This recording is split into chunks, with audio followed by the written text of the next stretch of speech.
In a world where legends rise and fall with every punch, where the roar of the crowd fades, but the stories live on. This is where those stories are told. This is Talkin' Boxing with Billy C. From the blood, the sweat, and the glory, to the controversies, comebacks, and knockouts, we go behind the ring, no fluff, no hype, and definitely no BS. Just the truth behind the fight game. And we've been doing it for over 2 decades. A podcast pioneer, now a Hall of Famer. Great. What's that ego gonna be like? And next, the comeback kid. Wait, isn't he like 90 or something? Shut up, he'll hear you. The reigning, defending, undisputed, heavyweight champion of boxing broadcasting. It's Talkin' Boxing with Billy C. And it's on now.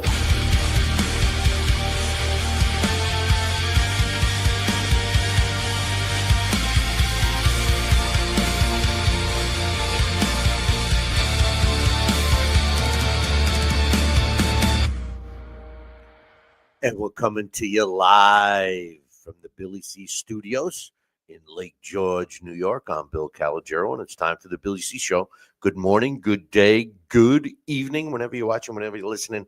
I hope you're doing okay today. Today's show is being brought to us in part by, you guessed it, my book, Tom Molyneux, From Bondage to Baddest Man on the Planet, is available right now where all good books are sold. But wait, we have a special for you. It is the holidays. Just visit our website, BillyCBoxing.com, and click on the book, because right now you can get it directly from the publisher for $12, and there's no limit. So with Christmas right around the corner, stuff everybody's stocking with one of my books.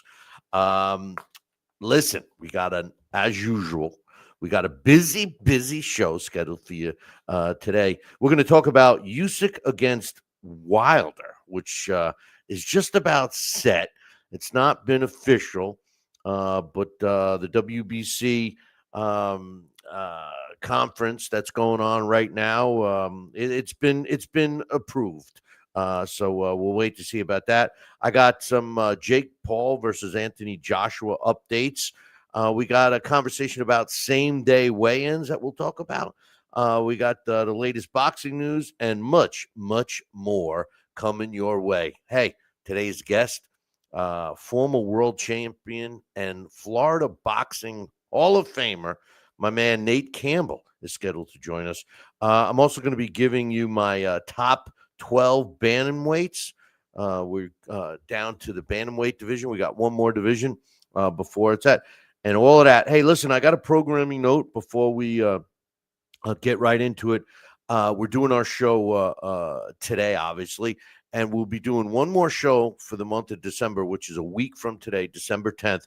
Then we're off for the holidays, and we'll be back on Wednesday, January 7th. So mark it down. It'll be a great chance for you to catch up on all the shows that you might have missed. But first, let's talk about the fight results that took place this past weekend. I told you guys that I really wanted you to watch Ben Whittaker. Ben Whittaker was the main event. It was a card from England. It was broadcast on the Zone, and he fought, but you didn't get a chance to really see much of him because his fight over Ben Gavazi ended in less than 1 round. So hopefully you get to see him again. But Whittaker now is 10-0 with a draw, with 7 of his wins coming by knockout. And talking about a knockout, man, it was a newsreel knockout. So if you haven't seen it, go check it out. There was some other interesting fights on that card. The co-main event had Tom Cowling going up against Aaron Bowen. And it was a tough fight, man, back and forth. And finally, Tom Cowling won the fight by split decision, 93 to he had 95-94, 95-94 twice, and one judge had it the other way, 96-93. Tom Cowling gets the W there. But the fight of the night, if you watch this card, was Cameron Vong going up against Gavin Gwynn. Now, Gavin Gwynn's been around for a long time, and Vong is a young, up-and-coming fighter. It was a rematch. Many people thought that Gwynn won the first fight, including Gwynn, so they made the rematch. And let me tell you something. What a fight this was. It was nonstop, 10 rounds, majority draw. So they probably will be doing it again. All right, listen. One of my main topics here is the news that's out there about the potential showdown in the heavyweight division between Usyk and Deontay Wilder. And let me tell you something, boys and girls. If this fight happens, and it's not been made official, but if this fight happens, this is exactly what's wrong with the sport of boxing today. Okay, and I'll tell you why. Now, first and foremost, let's take a look at Usyk. Usyk is I got a comment in the chat room earlier saying this fight, the Usyk-Wilder fight, is a clear cherry pick, easy money. And he mentions that it's damaging Usyk's legacy, and that's exactly what I was just going to say. My man Orlando popped up into the chat room. What a surprise. What's going on, my man? Another Florida Boxing Hall of Famer. Anyway, I was just going to say the same thing about Usyk. I'm so impressed with Usyk and the fact that, you know, the fighters that he's fought. If you take a look at Usyk's resume, I mean, right now, as far as I'm concerned, he's the world heavyweight champion. He vacated the WBO title, but he still holds the WBC, the IBF, WBA, and IBO world titles. In his last several fights, he beat Tyson Fury not once, but twice. Anthony Joshua not once, but twice. And Daniel Dubois not once, but twice. He's number one in the computer rankings, number one in the ring rankings, number one in the ESPN rankings, number one in the Billy C rankings, and number one on the IBO top 100, which I actually think is the most realistic rating system of all. And, you know, for the WBC, now they're in their convention right now. And the WBC has confirmed that they're letting they made some announcements with championships, right? And they said with the heavyweight division that they approved Usyk to make a voluntary defense if he wants. And one of the rules under the WBC is that you have to be ranked in the top 15. Well, guess what? Deontay Wilder is ranked at number 13 in the WBC. But here's the truth of the matter, boys and girls. Deontay Wilder is, the computer ranks him at number 44, the BoxRec computer. The IBO computer has him slightly higher than that at number 31. The WBC has him at number 13, but he's not ranked anywhere else. And remember what I said, the IBO computer rankings number 31, the BoxRec computer rankings number 44, which is realistic for him. The IBF, the WBA, the WBO, the Ring Magazine, ESPN, and the Billy C Boxing rankings all don't have him ranked. Now, here's a guy, when you look at Deontay Wilder, all right, look, let's call a spade a spade. Deontay Wilder, he was I call him a one-trick phony. A one-trick phony. You heard it right, a one-trick phony. Yes, he was a world champion, but he had one thing, and that's a devastating, and you got to give him credit for that, devastating right hand, okay? But that's it. He had no footwork, never incorporated a jab, which his physical build, he should be able to use a jab, has no defense at all. And when you look at his resume, he won the title off of Bermane Stiverne.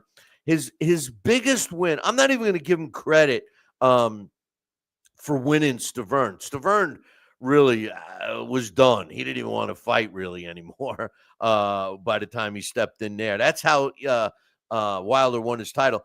His best win, in my opinion, was Luis Ortiz. But let's be real, Luis Ortiz, how old was he really? I mean, we don't know how old he was in that first fight. He got a TKO. He did fight him again and beat him again. But all his quality opponents that he lost to. He fought 5 times in the last 5 years with a record of 1-4, and the win was a blowout victory over Robert Helenas. Okay, now he just stepped in the ring in his last fight against Terrell Anthony Herdun, and he stopped him in the 7th round of a scheduled 10-round fight. Now, if you really take a look at Herdun's record was 24 wins, 5 losses. So you say, okay, he was a decent fighter, right? Wrong. Every one of his wins was against no one you ever heard of, and all his losses were against people that you did hear of, and he was knocked out in every one of those fights. And this, a win over him, catapults him after losing. Prior to that, he lost to Zhili Zhang. He lost to Joseph Parker. He beat Helenas. He lost to Tyson Fury, in my opinion, 3 times. So I mean, anytime he really fought a real fighter, he's lost. And the WPC has the balls to let him fight for a title. I know it's a voluntary defense. I get it. All right. I totally get it that it's a voluntary defense. But let's be real. I think the blame really here, and I hate to say it, is on Usyk. Usyk has done nothing but impress with his run at heavyweight by fighting literally the top guys. You can make an argument here and say, oh, well, he deserves to get an easier fight. No, I disagree.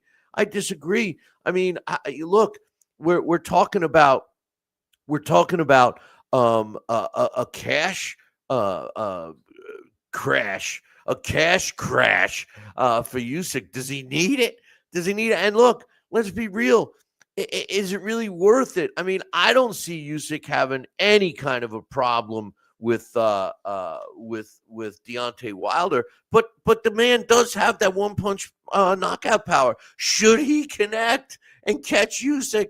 I mean, wouldn't that be a travesty for Oleksandr Usyk to lose to Wilder? And by the way, who really wants to see Deontay Wilder fight again? I mean, look, he became a champion. He won. He made some money. They carefully moved him, and then he finally fought some decent people, and he lost. He was exposed. Please, Usyk, retire before you fight him. And is that what he's going to do? Could he? Because he did say he was going to retire in the next year or so, or move back down to cruiserweight. But is that what he wants to do? Get a cash out and beat Deontay Wilder, then ride off into the sunset? I mean, a guy that has beaten Tyson Fury twice, Anthony Joshua twice, Daniel Dubois twice, all top heavyweights. He's beaten and basically owned, and he's going to go out against Deontay Wilder? I just don't get it. I'm getting comments in the chat room. Give a shout out to my man, Coach Dave. He's in the chat room. He'll be back. Hopefully he can come back on the show soon. Also, possible TV commercial setting up Usyk's go-away fight. Listen, whether he's choosing to make this his last fight or not, let's be real. Before we get all crazy, it's not been made official. It's not officially official. All right? It's not officially official. But there's a lot of movement going towards it. I saw it on social media a couple of days ago, and I actually made a comment. I said, no, this is fake news. There's no way Usyk, with all the respect I have for Usyk, I just, I can't see him fighting Deontay Wilder. He gets nothing out of it. Deontay Wilder listen, I hate to use the word bum, but he was a one-trick phony from day one. He always was, he always will be, and he is a one-trick phony. I'm sorry.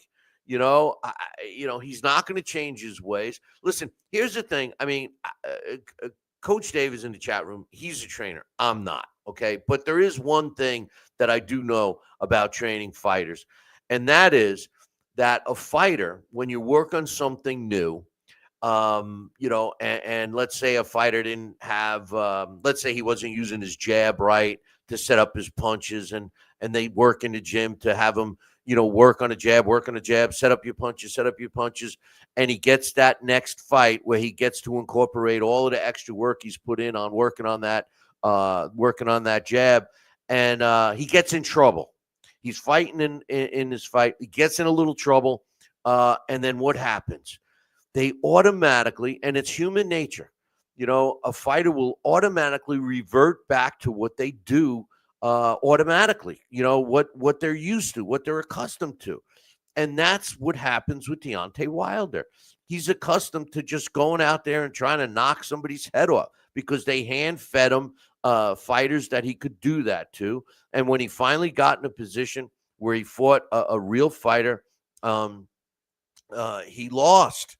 And what did he do to deserve, in 5 years, he lost, all those fights, 4 fights he lost in 5 years and won that one in that little comment. And he deserves a world title shot over all these other heavyweights that have been busting their ass in the gym.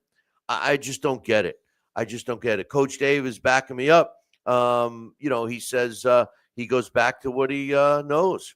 And he says he was in his camp twice. Well, do you think he deserves? Hey, Coach, you think he deserves a shot right now against Usyk? I mean, please, if he had a couple of wins, if he beat a legitimate contender, even number 10 contender, then I would say okay. But in any event, I think it's a travesty. I think it's going to hurt Usyk's overall resume. A win over Deontay Wilder does nothing for Usyk, except put some money in his bank account, which, hey, I'm not going to knock him for that. But the fight itself is what's bad and what's wrong with the sport of boxing, because how can the powers that be in the sport of boxing let a guy like Deontay Wilder, just because he held a title, go back and, get a fast track to this fight? I'm totally sick over it, and I hope it really doesn't happen. But in any event, and speaking of the WBC, there's some other things Malik Scott, that was a whole setup fight anyway. And Malik Scott tried to have him work on his jab. If you remember the first fight that he had with Malik Scott as his trainer, he did come out. He threw like 2 or 3 jabs and then went back to himself. And Coach Davis is agreeing what I said. Look, there's plenty of guys in line to fight.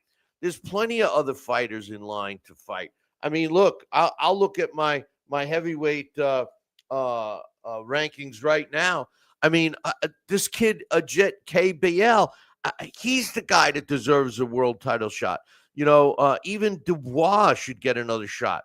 I mean, if you want to look at young fighters, I mean, Frank Sanchez is fighting. You got Atuma, which I don't believe deserves a shot yet, but I would rather have him, fight than Deontay Wilder, even Fabio Wardley. I mean, look, it's a disgrace. But then again, Fabio Wardley's a champion now because Usyk gave up his WB title, so they made him a champion, which is also crazy. But some other WBC championship news I just want to touch on real quick. The WBC has stripped Terence Crawford of the WBC's version of his super middleweight title because, according to Mauricio Suleiman, Crawford hasn't paid the WBC the last 2 sanctioning fees. Listen, I promoted boxing, many shows for many years in multiple states, and the promoter paid I always, if there was any sanctioning fees, the promoter had to pay the sanctioning fees. So how is this burden? How is Mauricio Suleiman blaming Terence Crawford? Unless Terence Crawford was the promoter of his own fight against Canelo, I doubt it. I doubt that. But anyway, they stripped him. So it is what it is. So he doesn't have the WBC title anymore. Who cares? They get to a point. Floyd Mayweather got to that point where, people don't care about these trinkets anymore when you become an elite fighter like these guys are. In the super welterweight division, Sebastian Fundora, if you recall, he got an injury. He was scheduled to fight Keith Thurman, which another guy that has no right fighting for a world title. That fight has been rescheduled for early 2026. I know you're all chomping at the bit to see that fight. This is another crate. Now, look, WBC. Everybody thinks that's the best belt, right? And for all intent purposes, I guess I would have to agree that of the sanctioning bodies, I mean, of the 4 sanctioning bodies, I think the WBC is the best. I like the WBO next, then the IBF, and then the WBA to me is the least valuable title out there. But I actually like the IBO belt as well. How about this? The WBC has approved a championship welterweight fight. Mario Barrios, who just squeaked out a win against Manny Pacquiao, and many people, including myself, thought Manny won that fight, against Ryan Garcia. I mean, the WBC is really starting to, make themselves look pretty foolish with approving some of these fights.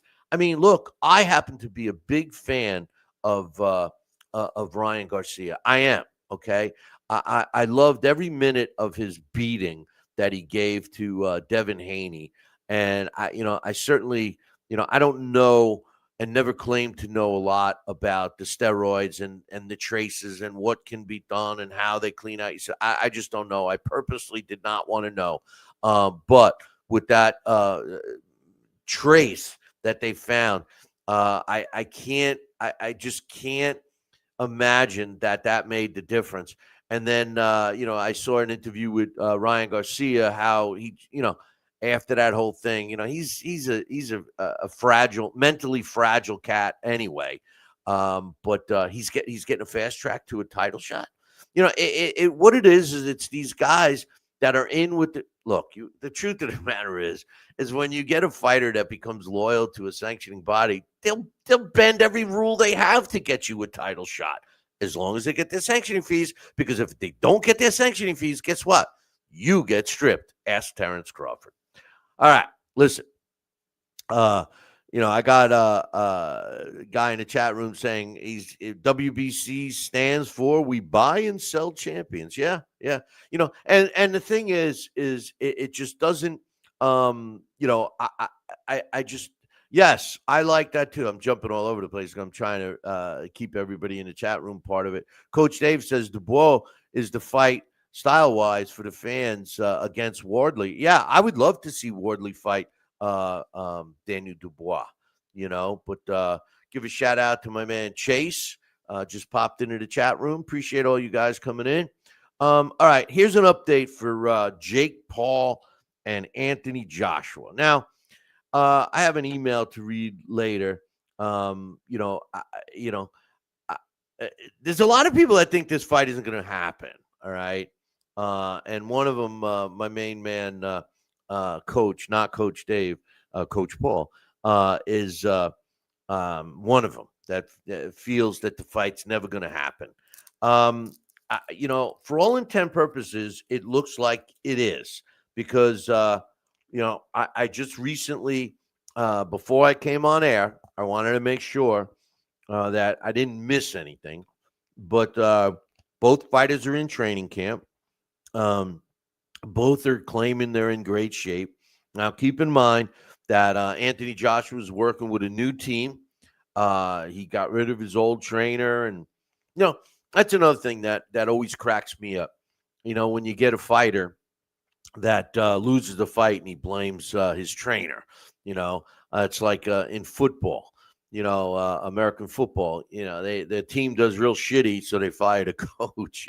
The coaches are missing the tackles, the coaches are throwing interceptions, and in boxing, the trainer's not, ducking, the trainer's not incorporating a defense that they worked on or a game plan, or maybe skip the running day. I don't know, but in any event, sometimes you do need a change. Sometimes You need to add somebody in a training camp or in a corner. Sometimes these guys that are with young fighters from the time they're amateurs and move all the way up, and then they get to a point where maybe they can't help the fighter anymore, but ego prevents them from bringing in somebody that could help. But we'll see. But in any event, the fight is still on December 19th, Jake Paul against Anthony Joshua. It is taking place in Miami and will be broadcast on Netflix for free as long as you're a subscriber. AJ has come out and said that he's going to knock out Jake Paul. And he's working real hard. To be honest with you, Anthony Joshua should knock out Jake Paul within the first round. I said within 4 minutes the fight should be over. So if it did get out of the first round, it won't go more than a minute of the second round if everything is legit. Now, according to Eddie Hearn, of course it's legit, he said. He said there is no script. He said that's illegal. You cannot have a script in a real fight that's being sanctioned. This is being sanctioned by, the Florida Boxing Commission. It is scheduled for 3-minute rounds. They are using the right size gloves for a heavyweight, 10 ounce. So according to Eddie Hearn, it's not scripted. And he said that the plan that he knows of is that AJ is going to come out and knock out Paul as soon as possible. Jake Paul has said that, he picked him because he wants to prove to people like me that he's a real fighter and that he would deserve a world title shot should he beat Anthony Joshua, which I totally agree with. If he goes in there and beats Anthony Joshua, and I've had people say, my son-in-law actually tells me, oh, well, he's got a puncher's chance. I'm like, Lewis, he doesn't. Look, remember, boys and girls, just remember one important thing, all right? Jake Paul has been in the ring with one. Now I'm not counting Mike Tyson because Mike Tyson was almost 60 years old, and we know that fight was scripted. Mike Tyson didn't chew on his glove because he wasn't frustrated that he wasn't allowed to knock that pig out, right? He wasn't chewing on his glove because of that, was he? But the truth of the matter is that Jake Paul was stepped in the ring with one guy that was a legitimate fighter, not even a good one, and that was Tommy Fury, and he lost. So everybody else has been a calculated fight. That's what scares me about this one. How does Jake Paul, unless he's a total lunatic, why would he even consider taking a chance? I mean, look, I got Damian saying, why would this even be considered? If anything, it would be a stay busy fight for Usyk, but I can't see this fight making any money.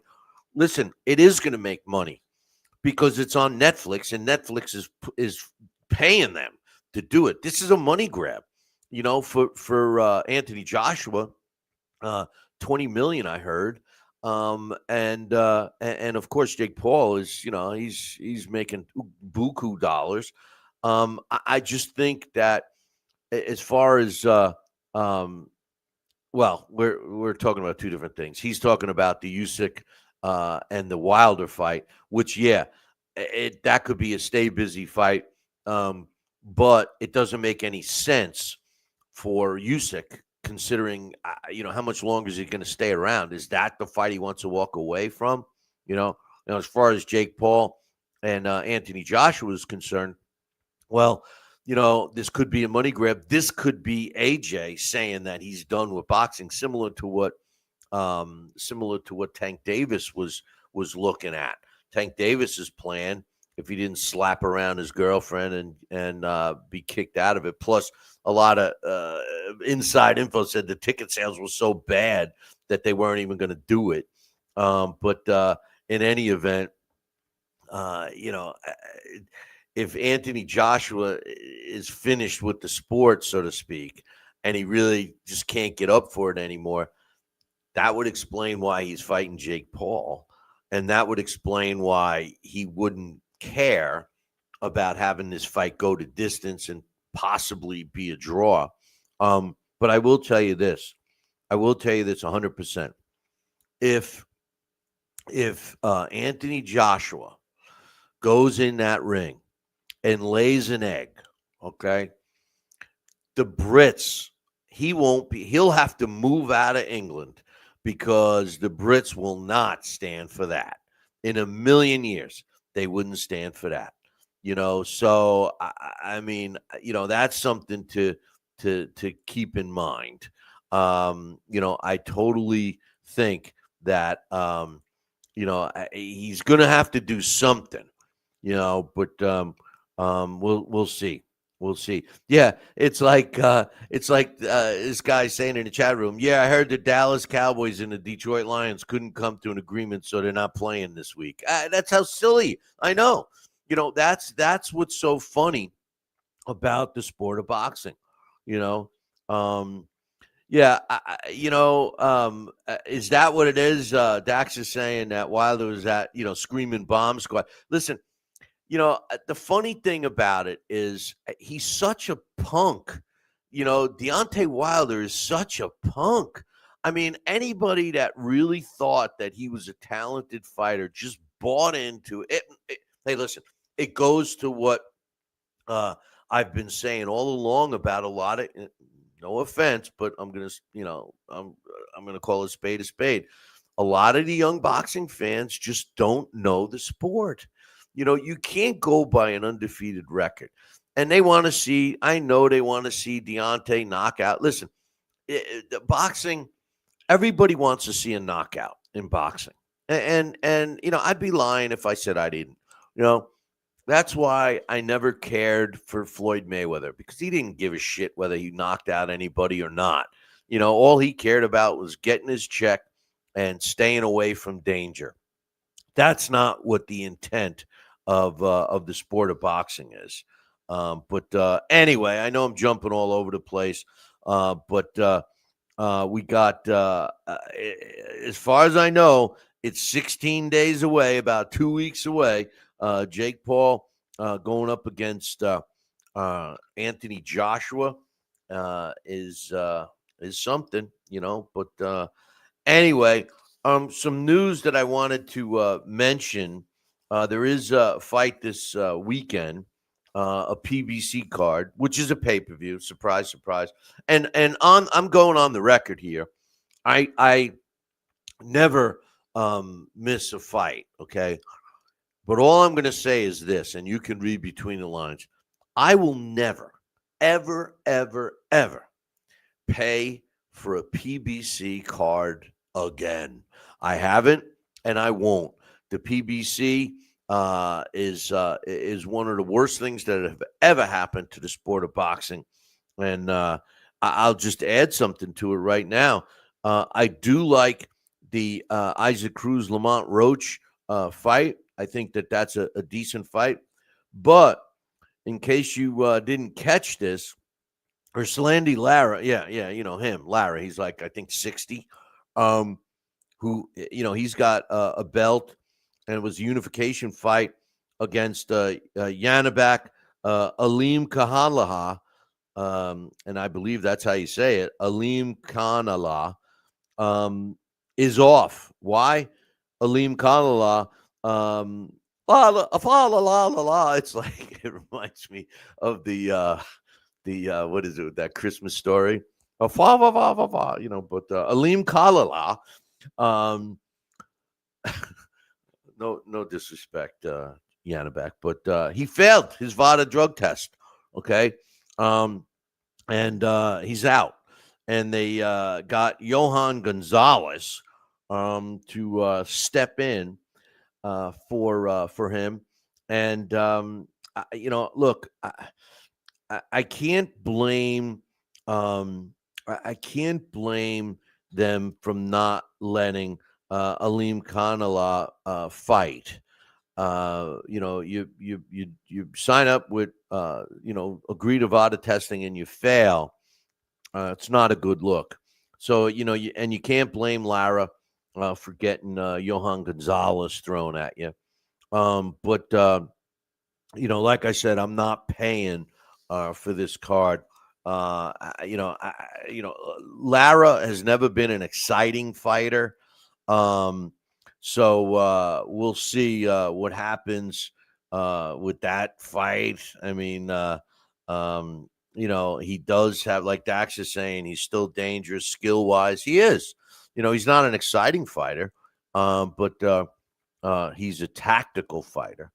As far as the best fight, I think, and the other fight on the card is Jesus Ramos Jr. against Shane Mosley Jr. Look, for an interim belt, come on, boys and girls. I mean, interim, recess, Murtai. I mean, come on, right? But Shane Mosley Sr. was one of the best fighters and one of the most exciting fighters to watch in his prime, especially at lightweight. At lightweight, really, he was a tough out. It was when he started moving up in weight. Great fighter. No disrespect to Shane Jr., but he's not even a fraction of what Pops was. He's in this fight, but I think the fight that might be the fight of the night,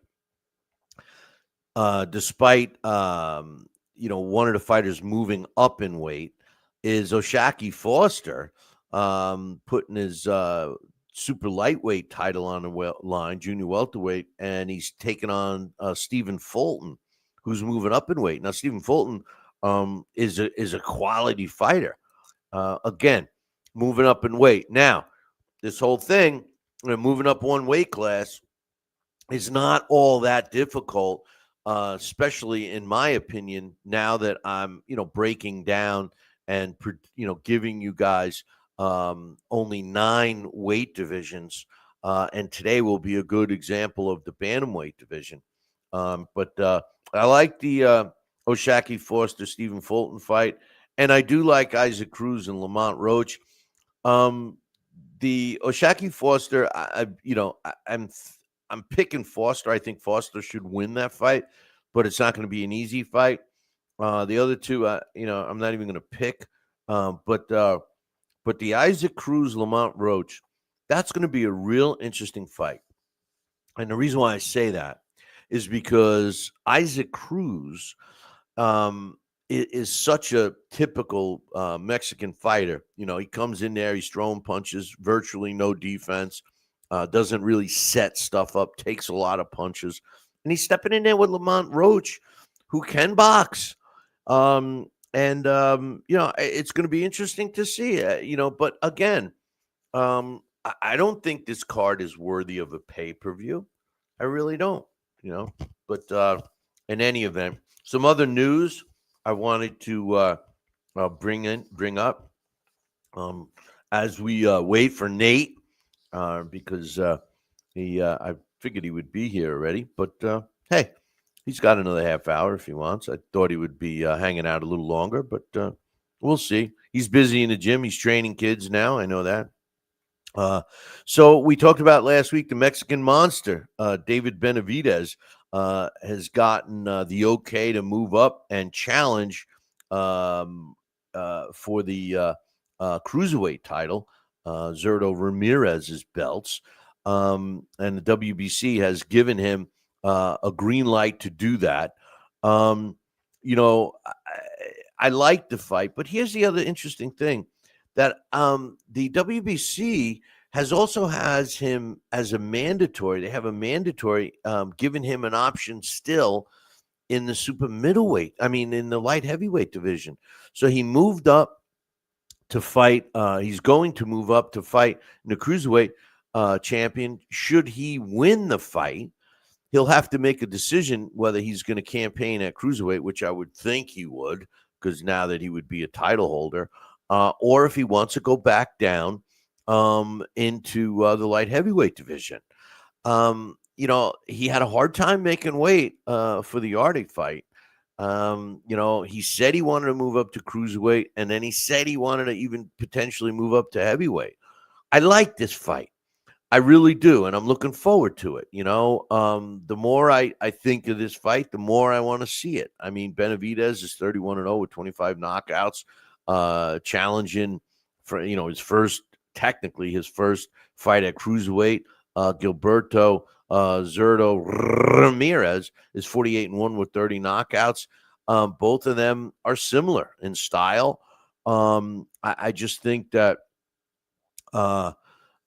it's going to be interesting. And I'm sorry, I misspoke. I said the WBC. It's the WBA that has granted David Benavidez they had listed him as the mandatory title challenger for the Bivol Beterbiev rematch, the third fight, which I was glad to hear that that's actually going to happen, because I haven't heard anything concrete on that third fight. Because listen, very rarely do fighters fight more than their opponent more than once, right? The same opponent more than once. And in that particular fight, the Bivol Beterbiev fight, we were treated to two fantastic fights, each fight going the opposite way. That's a fight you want to see a third fight. And let's get a winner once and for all. But the WBA has left the door open for David Benavidez to move back down and fight that. But for that belt against the winner, which I like, if he can make the weight. Like I said, he had a hard time making the weight for Yardy. He's I guess he's going to feel comfortable at cruiserweight. But remember something, being overweight and coming in technically at the cruiserweight division when you're fighting at light heavyweight, drain yourself and dehydrate yourself to make 175, and then you rehydrate to 190, 185, 190. Now you're stepping in with a guy that's probably going to be well over 200 by the time the fight happens. But we'll be talking about same-day weigh-ins here in a little bit. But some other news I wanted to mention was Teofimo Lopez and Shakur Stevenson. They're going to fight. The fight's set January 31st in New York. Shakur agreed to move up. He's not going to lose his belt that he currently has. And should he beat Teofimo Lopez, he will have the choice of whether he wants to continue in the upper weight or stay at lightweight. But right now, junior welterweight. And if you recall, Teofimo has the WBO world title and the ring junior welterweight titles. So that will be on the line for Shakur Stevenson. I like I like the fact that Shakur is moving up. In the chat room here, 684 says, I have a weird feeling for Timo in that fight. Here's the thing. I'm not really sold on Shakur Stevenson. I know he's a really good defensive fighter. And my man Larry Hazard, who was on this show regularly several years back, told us about Shakur Stevenson when he was an amateur. Said, hey, keep an eye on this guy. Keep an eye on this guy. And sure enough, Shakur Stevenson is a world champion today. But aside from Devin Haney, he's the next most boring fighter out there. And I like the fact that he's stepping up in weight. And if he continues to fight these big fights and he just outboxes people and they're not exciting, it is what it is. At least he's taking on a challenge, and he's not doing what appears that Usyk is doing with Deontay Wilder. So that fight's set January 31st in New York City. So we'll see what happens with that. There's a couple of other fights I wanted to talk about. Okay, so there's an undefeated heavyweight out of New York. He's out of Brooklyn, actually. His name is Price Taylor. He's 9-0 with 6 knockouts. And people are always asking me, hey, how come we don't have any young heavyweights to keep an eye on? I said, well, this might be one of those guys to keep an eye on. 9-0 with 6 knockouts. He's going to be fighting on December 20th. And he's a big guy, 6'4", 275 pounds. He's taking on Michael Polit Coffey, who's been around. He's a gatekeeper. There's no question about that. 13-5 with 10 knockouts. He's there to see if Taylor can continue improving. So we'll keep an eye on him and see how he does. He's a young fighter, and he's an American heavyweight. So we'll see what happens here. I have an email I wanted to read. This is from my man Coach. Not Coach Dave, Coach Paul. And he says, he says, I have a rant, so please be patient. And it's several page rant. Okay. So let's read it and see what he says. He says, and the thing that he sent me was a link that is talking about a potential Floyd Mayweather rematch, not with Manny Pacquiao, because I know a lot of people are talking about that, but a rematch with Andre Berto. Now, I could see why my man Coach got pissed off. He says, he says, here's my rant. Think about May Faye's fake TBE 49-0 way out. Oh, I listen. Coach knows how to get me going because nobody was more anti Floyd's 50th win against Conor McGregor than me. All right. He says, all right, let's go back. He says, September 2013, Floyd fights a too soon 23-year-old Canelo.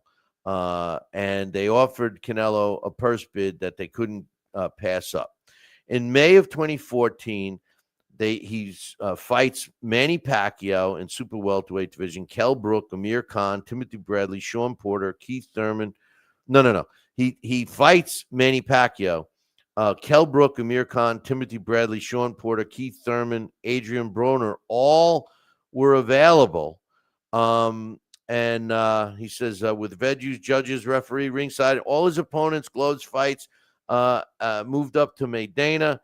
Devon Alexander, Amir Khan twice. Then in previously arranged rematch given up by Maidana's son in the first fight. Showtime, Mayweather, Maidana, epilogue gives Maidana a rematch. Yeah, well, a lot of people thought that he lost that first fight, and I think he kind of had to.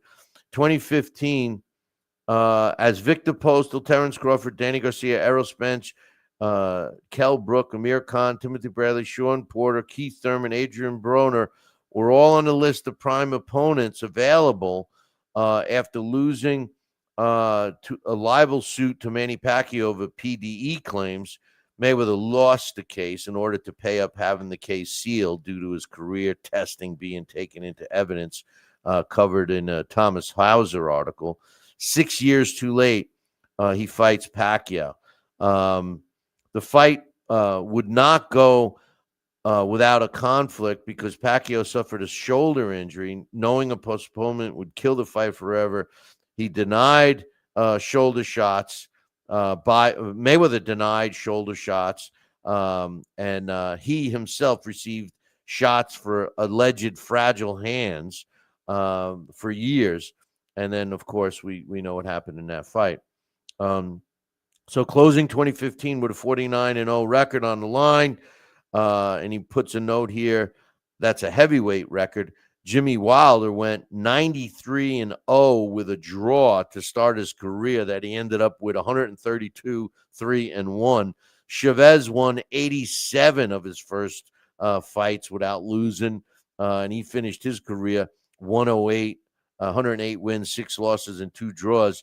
And Mayweather fights 30-3 PBC stablemate Andre Berto, and then fights Victor Ortiz and Robert the Ghost Guerrero. Coach is making all these points that I totally get, but he's in his rant, so I'm giving him that. He says then he picks still for his 50th fight, he still has Cale Brook, Keith Thurman, Errol Spence, Sean Porter, and Danny Garcia, all willing and able to fight him. But who does he take? Conor McGregor, right? Which, believe it or not, the Nevada Athletic Commission approved, which, by the way, and I've talked about this too, they would not let Jaime Munguia fight Triple G. They said he didn't have enough experience, and I don't think he was. Coach is saying he was 27-0 with 23 knockouts. For some reason, I remember he was 25-0, but I could be wrong.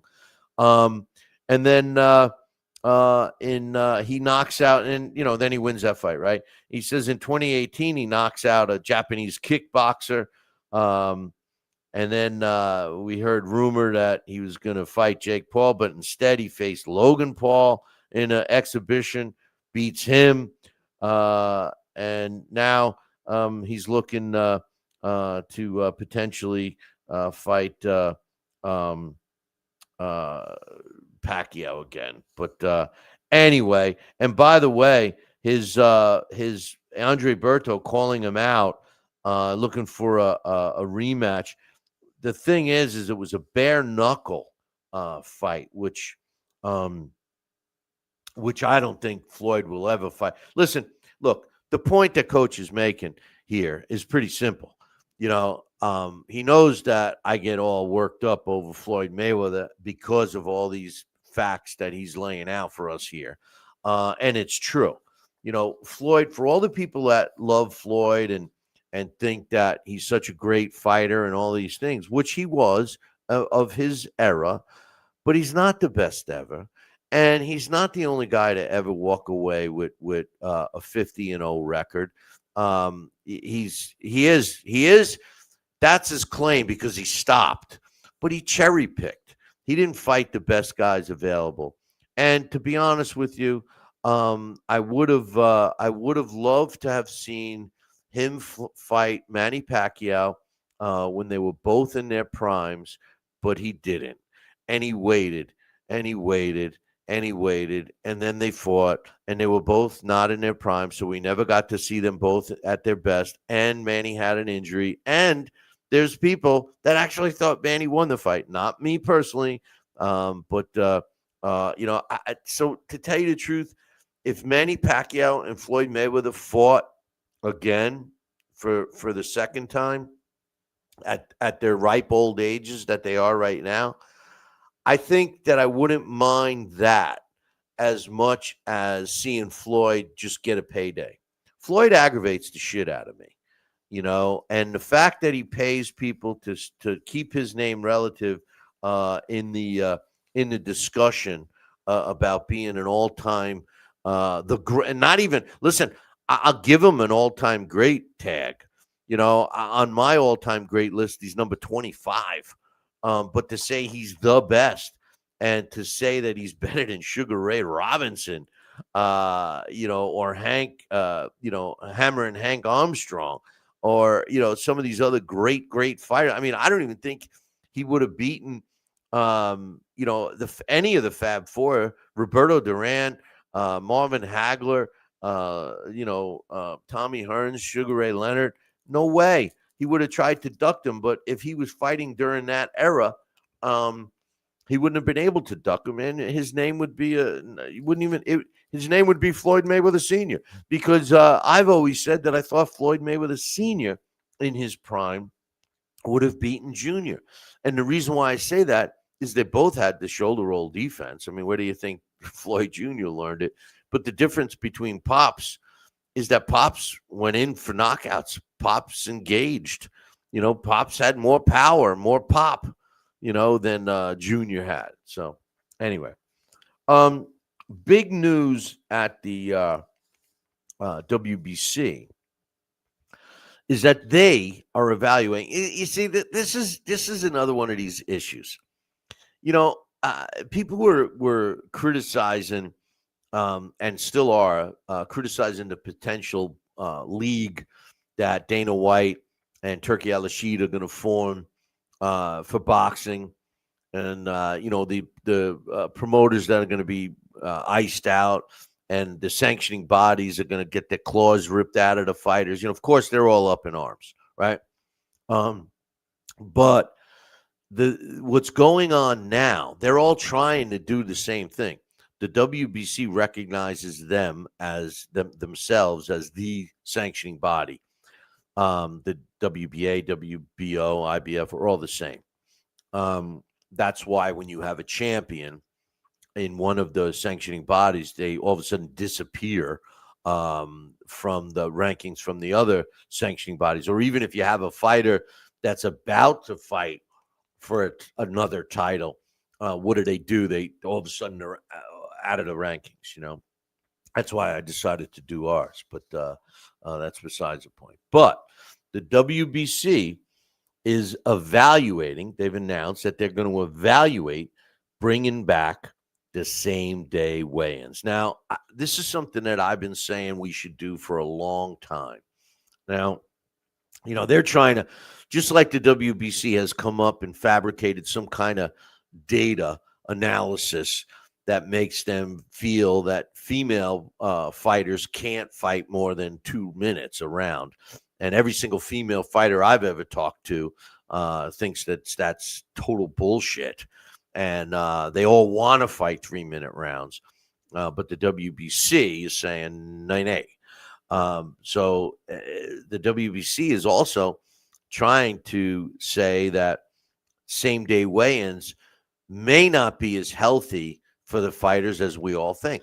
Now, I can't see that being a valid statement. That's why they're saying they're going to evaluate it. But the truth of the matter is what I think, my opinion, is same-day weigh-ins. What it will do, it'll bring us back to weight classes that are true weight classes. Years ago, they used to have the weigh-in the morning of the fight. And then the fighters, same thing, like with the amateurs, they weigh in, the morning of the fight. So look, if you're trying to make weight, and you're a welterweight, you're trying to make 147 pounds, right? And the weigh-in's the same day. You may, if the weigh-in's the morning, they usually had it in the morning, then the fight's at night, right? So let's say you stop eating, stop drinking 24 hours before the weigh-in, and you dehydrate a little bit. It's going to be, a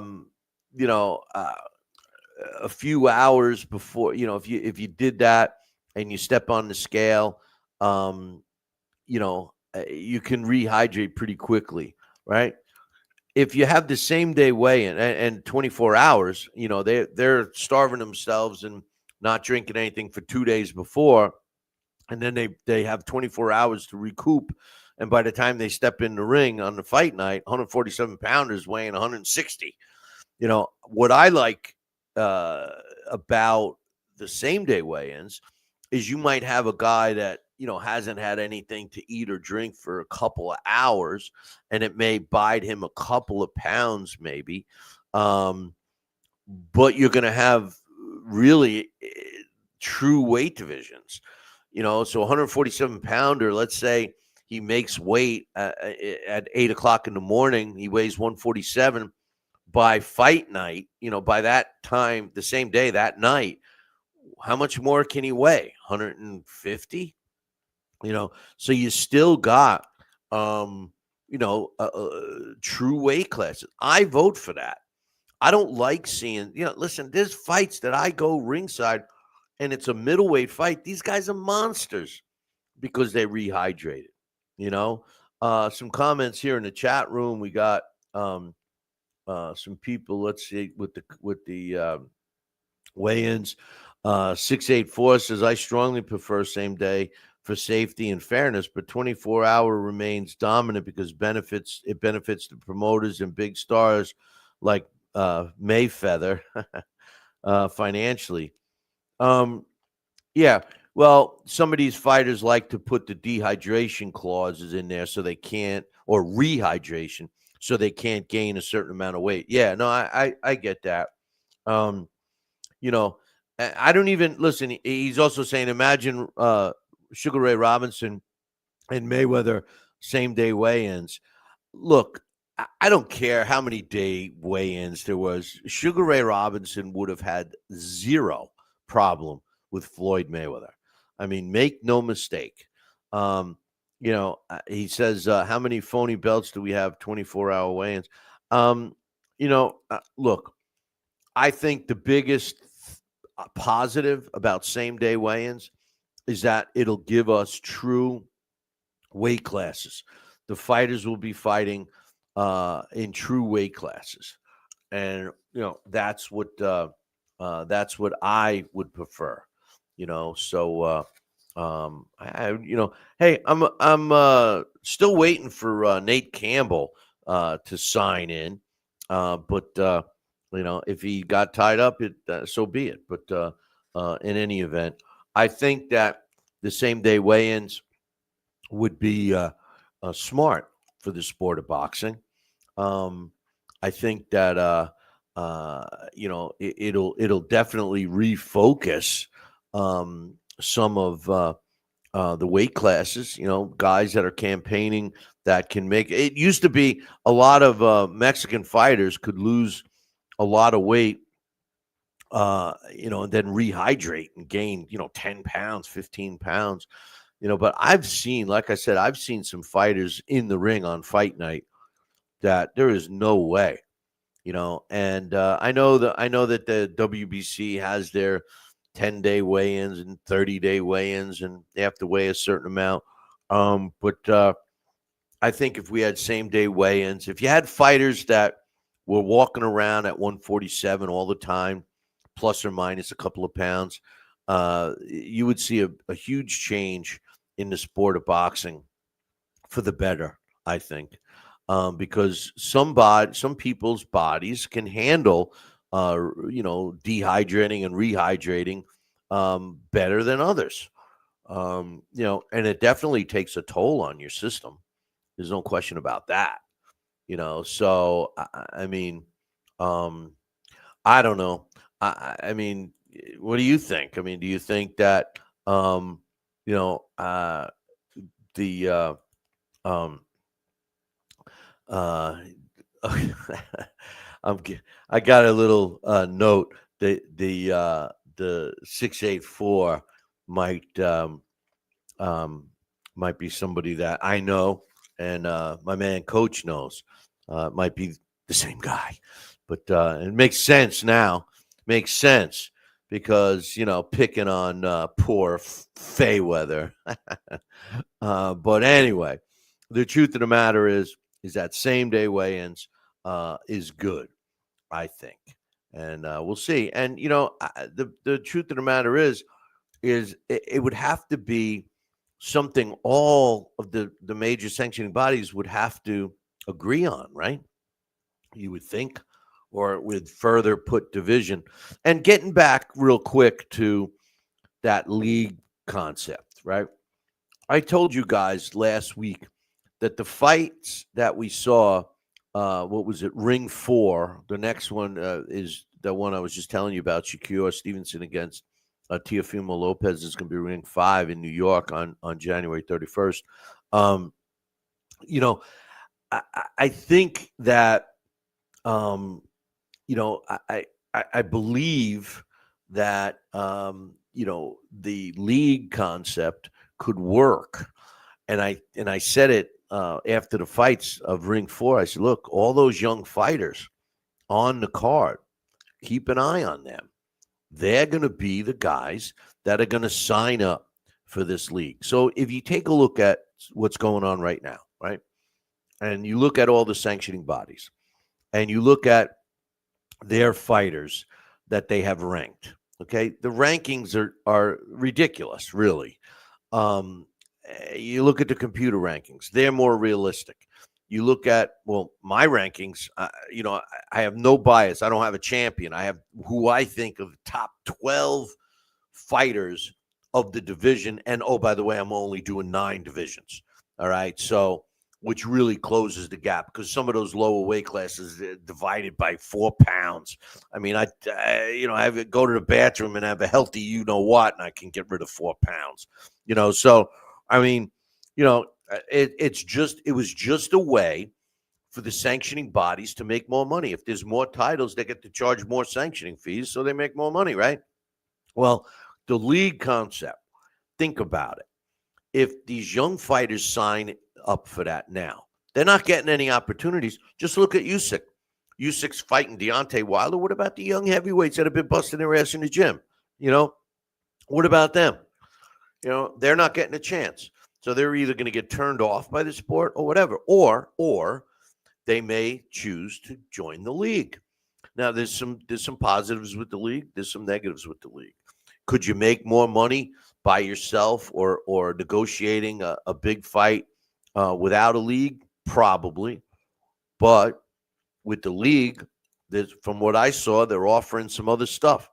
They're offering minimum per round purse. So that means some of the younger fighters could be making more money. They're also offering a profit share, so to speak, with advertisers and other revenue streams that come in, which is good.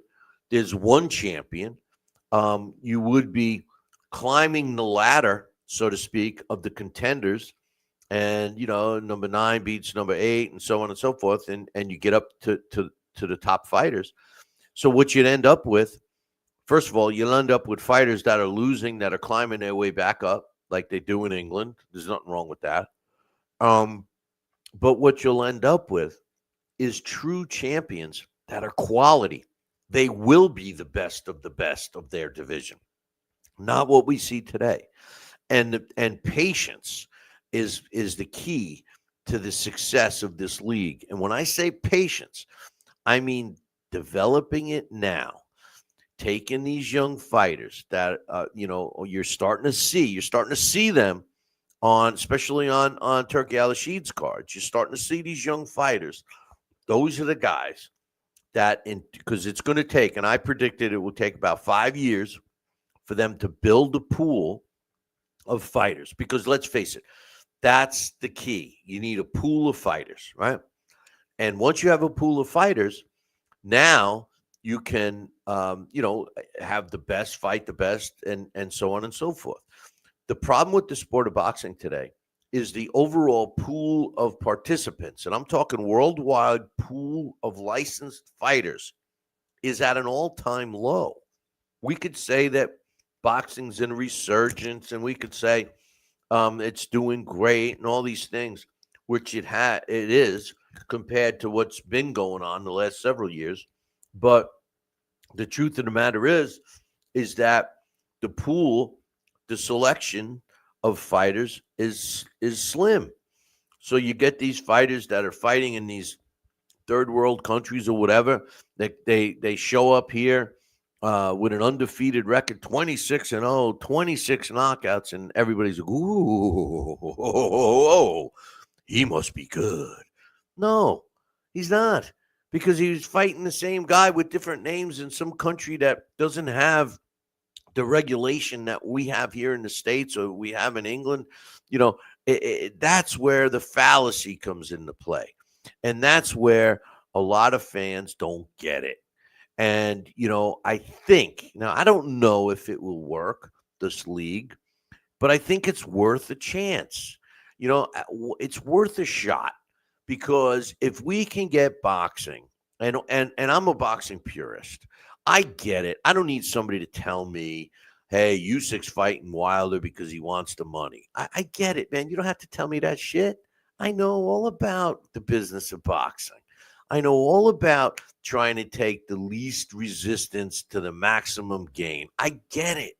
I know. When you put your business hat on, I can't fault a guy like Floyd Mayweather for making all that money, for taking no risk. You can't fault them. You can't. But I have a boxing purist hat I like to wear. And the truth of the matter is because I'm a boxing historian. I respect the fighters of yesteryear. I respect what they gave to this sport. I just watched the other night last night. I watched my favorite boxing movie was on Turner Classic Movies, Requiem of a Heavyweight. If you've never seen that movie, it's not a somebody up there loves me kind of movie where it's great boxing scenes and all this. It's more of a truth, and they show you basically what they used to call during that era being punch drunk, which today we know it as more serious CTE issues, but the truth of the matter is that if you've never seen it, it's a story of a fighter who is done. He's had his best days behind him, and his manager, who's played by Jackie Gleason, and his trainer, who's played by Mickey Rooney. It's great, and the fighter is Anthony Quinn, and he's in his last legs. He's in the fight opens up. He gets knocked out by who? Who? That's right, Muhammad Ali, who was Cassius Clay at that time, and it was him in the ring. You see his face, gets knocked out. He's never really the same, and Jackie Gleason sells him out to a wrestling, right? And they make him put on a like an Indian, and he goes around, and it was terrible for him because it was humiliation. And you see the whole story of the movie is what happens to these guys that give their all to the sport, physically, mentally, their life they give to the sport, to the people around them. And then those people that they trusted, that they put it all in their hands, turn around and give them the old kazoo, like Jackie Gleason did to him. It's similar to what's the other one with Humphrey Bogart? That's my other favorite. With the it's supposed to be the Primo Carnera story, but those movies. The harder they fall. My man coach is saying that he thinks the harder they fall was real insight. Listen, that was insight. Look, they look at two different things, coach. The truth of the matter is the harder they fall shows the business side and how they make it, and that happens today. If you've never watched The Harder They Fall, that's what they do. That's Deontay Wilder. Deontay Wilder is that guy that they built up, and he believes in his own mind that he's that good, even though they were giving him setup fights, fixed fights, all these things. And then when he finally gets into a real fight, he gets clobbered, and that's the story of Harder They Fall. But the Requiem of a Heavyweight, that story is about the fighter who leaves it all in the ring and can't function normally. Now, my man James is saying $1 Million Baby. All right, let me tell you a story about that movie. Okay, I went to see that movie, and I was expecting, and I went there, and I'm thinking, okay, I walked out of that movie crying. I for some reason I thought that she was going to come back and it was going to be like a feel good story. It wasn't. It was a misery. It was like everything you could hope that doesn't happen. It all happened. It was terrible. I thought. I mean, the movie was good, but the whole story. But there's so many good fight movies out there that you probably never heard of. There was one called The Ring. There's a classic with I don't know how we got started talking about movies, but it's called The Setup. And that movie, it's an old movie. The Setup was my man Jeff is saying, I agree, it was beyond sad. I know. I don't think I've seen the only movie I went to see movie after that. I went to the movies to see what did I see? I saw Sin City and then Sin City 2. I other than that, I stopped. I just watch old movies. But the setup with what was it? Robert Ryan was the star. That is a really good movie, and that's also along the lines of these guys that are working against each other. In this case, his manager sets it up, and he's betting against his own fighter. Robert Ryan, who was an aging fighter and gets involved with a fix that he didn't know about, and he ends up beating this kid up. And then the mob is there, and they break his hand. Which it's at the end, it's kind of a feel good, because on one hand, this guy's career is finally over. They break his hand, and he can never fight again. But on the other hand, his wife is happy because she wanted him to quit the game. But that's a real good one. And The Ring, that's another good movie about a Mexican fighter, young fighter who fights to support his family.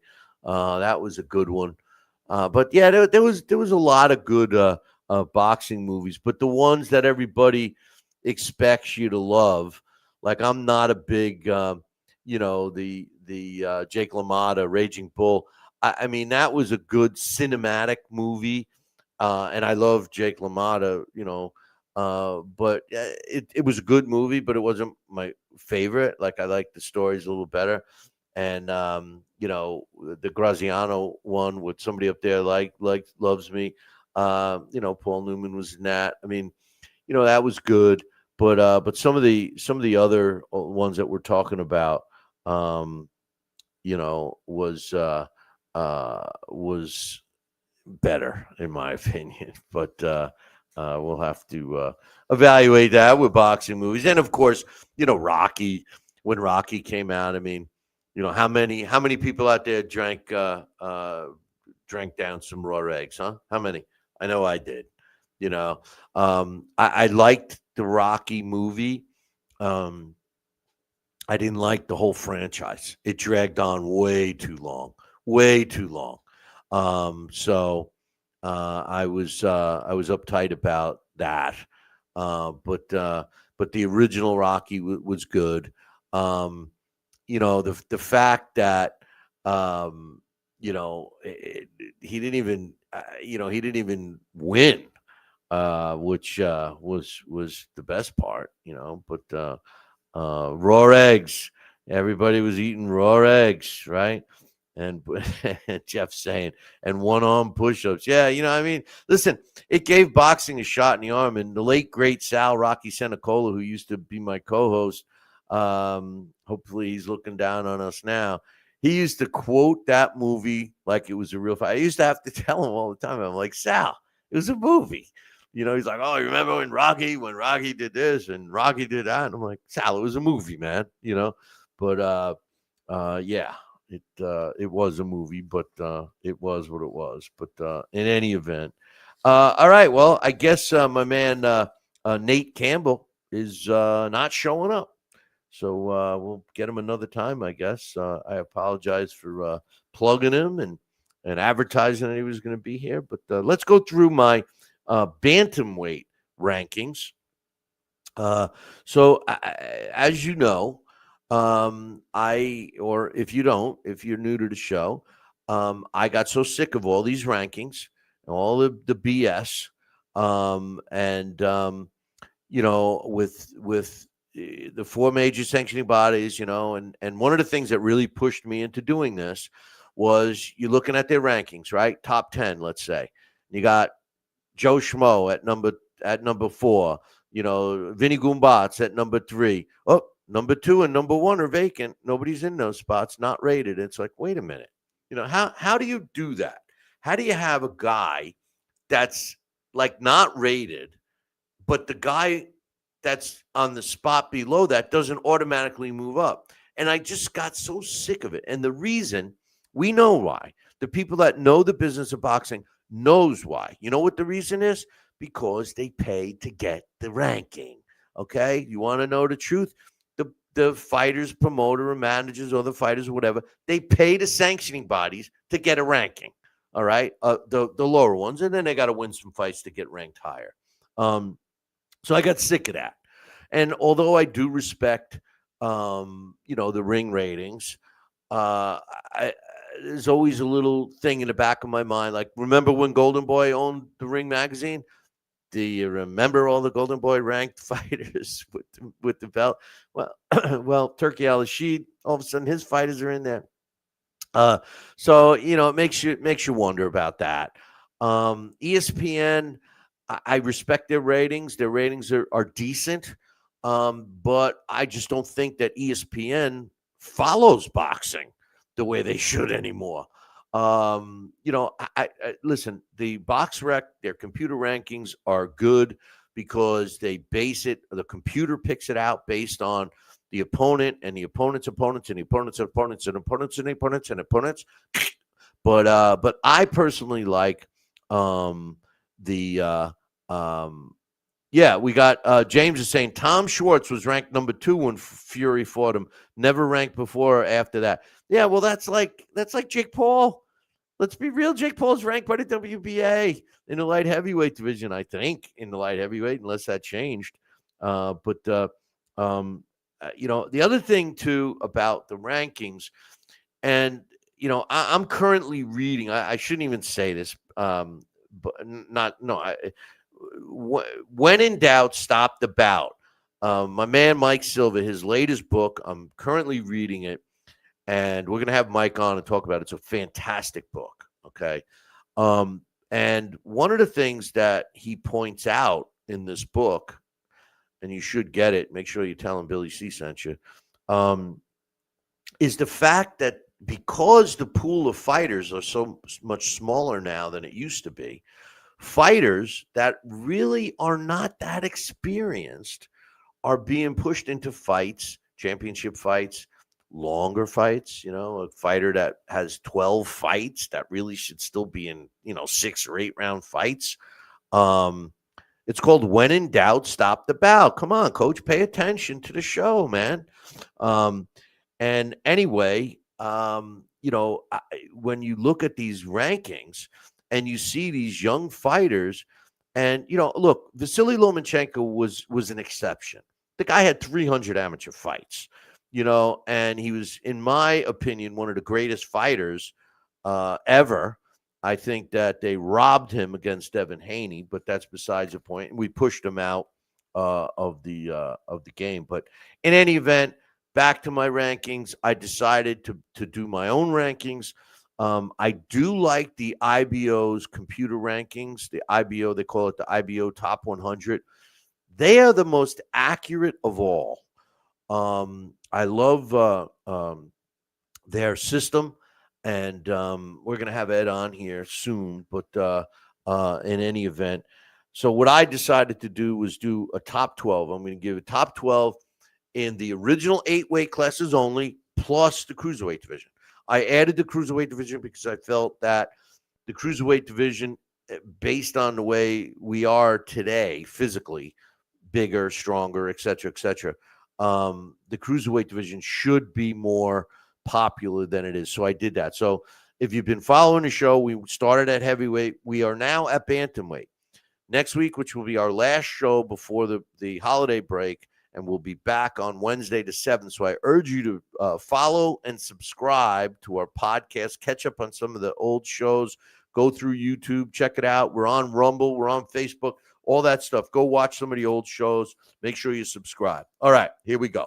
Now, the thing is that the bantamweight rankings are really the super bantamweight or junior featherweight and bantamweight. I have them combined because I'm only doing 9. So I don't care about 4 pounds because I know that these guys can make it. So here's my top 12 in what I feel are bantamweights.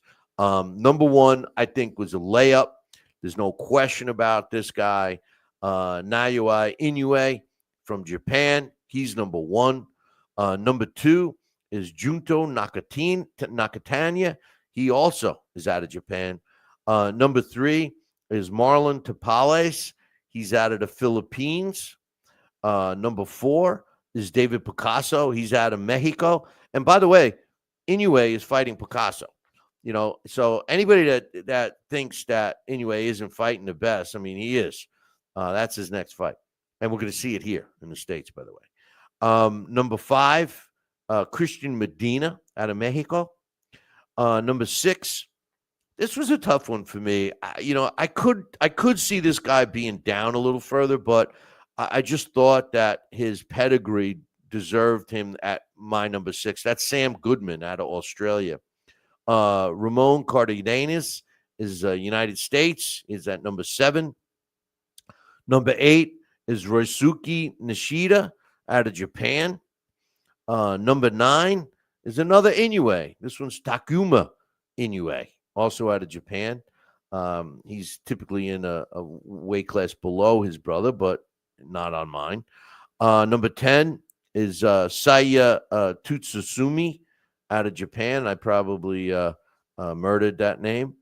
Number 11, this was another tough one for me.